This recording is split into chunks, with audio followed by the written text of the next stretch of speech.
الله وبركاته. إن الحمد لله والصلاة والسلام على رسول الله وبعد. জমিয়ত উলামা ইসলাম বাংলাদেশ ঢাকা মহানগর কর্তৃক আয়োজিত ভারতের মিডিয়াকরণের বিরুদ্ধে এবং ভারতের কৃতদাসী কথিত শেখ হাসিনা কর্তৃক ভারতের সাথে দেশের স্বার্থ বিকিয়ে দিয়ে কৃত সকল অসম চুক্তি বাতিলের দাবিতে আজকের মানববন্ধনের মহতরম সভাপতি আমাদের সামনে উপস্থিত আজকের প্রধান অতিথি জমিয়ত উলামা ইসলাম বাংলাদেশের সংগ্রামী মহাসচিব রাজপথের মারাপুর সৈনিক বিগত আন্দোলন সংগ্রামের পরিচিত জনাব মৌলানা ডক্টর গোলাম মুজাহিদুল ইসলাম সহ কেন্দ্রীয় স্থানীয় সকল পর্যায় নেতৃবৃন্দ, সাংবাদিক ভাইরা, আইন শৃঙ্খলা রক্ষার দায়িত্বে নিয়োজিত পুলিশ ভাইরা, আপনাদেরকে আজকের বক্তৃতা শুরুতে জানাতে চাই মুক্ত বাংলাদেশ, স্বাধীন বাংলাদেশের স্বাধীন শুভেচ্ছা। সংগ্রামী ভাইরা, আপনারা জানেন দীর্ঘ 16 বছরের আন্দোলন সংগ্রাম ছিল প্রেসিডেন্ট হাসিনার বিরুদ্ধে ভারতের কৃতদাসী এক রাক্ষসীর বিরুদ্ধে 16 কোটি জনতার আন্দোলন।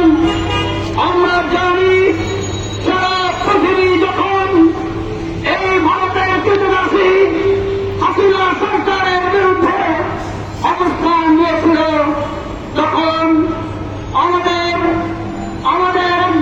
একটি অশুভ প্রতিবেশী রাষ্ট্র ভারত এই রাষ্ট্রটি তাদের কৃতদাসীর পক্ষে দাঁড়িয়েছিল, যে কারণে তারা 2014 সালে ভোটারবিহীন নির্বাচন করেছে, 18 সালে রাতের নির্বাচন করেছে, 36 সালের দামে চাকরি নির্বাচন করেছে।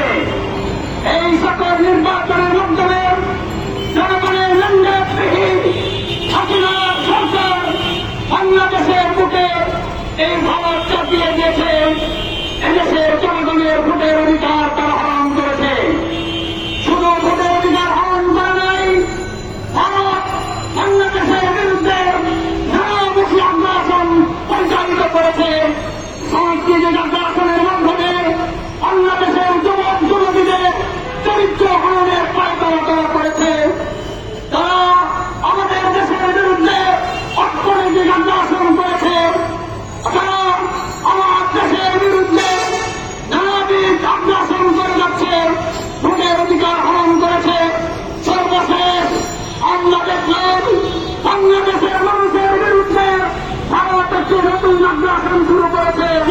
যদি আগ্রাসনটি নতুন নয়, এটি পুরাপুরির খেলা। যেই নদী আগ্রাসনের বিরুদ্ধে আমাদের বাংলাদেশের একজন মহান নেতা আমার আব্দুল হামিদ খান বাসানি 15 বছর পূর্বে স্বাধীনতা পরবর্তী সময়ে ফরাক্কার বাজার অভিমুখে তিনি জন্মগ্রহণ করেছিলেন। আমাদের প্রিয় নেতা জমিয়ত উলামা ইসলাম বাংলাদেশের সংগ্রামী নির্বাহী সভাপতি আল্লামা মহিউদ্দিন খান সিপাহীবাগের বিরুদ্ধে সিপাহীমুখে তিনি রক্তপাত করেছিলেন। এই ভারতের নদী আগ্রাসনের বিরুদ্ধে ভারত আমাদেরকে চায় গ্রীষ্ম মৌসুমে ফরাক্কার পাঞ্জাবকে রেখে এদেশের মানুষকে মাঠে মারতে চায়, আমাদের ফসল ধ্বংস করতে চায়। আর বর্ষার দিনে চুয়ান্নটি অভিন্ন নদীর হেচ্ছা পানি না দিয়ে বর্ষার মৌসুমে তারা তাদের বাঁধগুলো খুলে দিয়ে বাংলার মানুষকে তারা ডুবে মারতে চায়। সাংবাদিক ভাইয়ের আমার, আজকে এই প্রতিবাদ সমাবেশ থেকে আপনার সুস্পষ্টভাবে বলতে চাই, আমরা জানি এই